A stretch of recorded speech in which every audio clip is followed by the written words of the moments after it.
په تا باندې د غیر امره قرضي رب العالمین به تا نه ختم کړي.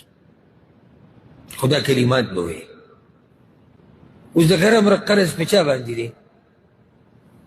په چا دی؟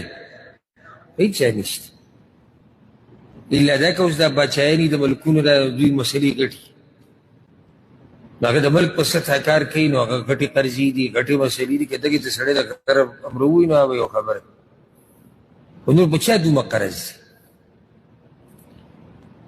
هغه خبرې دا دي، هغه کلمات دا دي. قل ته وایه اللهم اکفني بحلالك عن حرامك واغنني بفضلك عمن سواك. دا دعا یاده کړه. اللهم اکفني بحلالك عن حرامك واغنني بفضلك عمن سواك.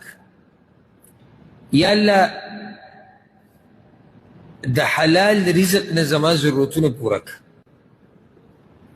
یا ترجمه دې سم کولی شي اللهم اکفني بحلالك عن حرامك. یا الله د حلالو په ذریعه ما د حرامو نه وساته، یعنی ما له دومره حلال راکه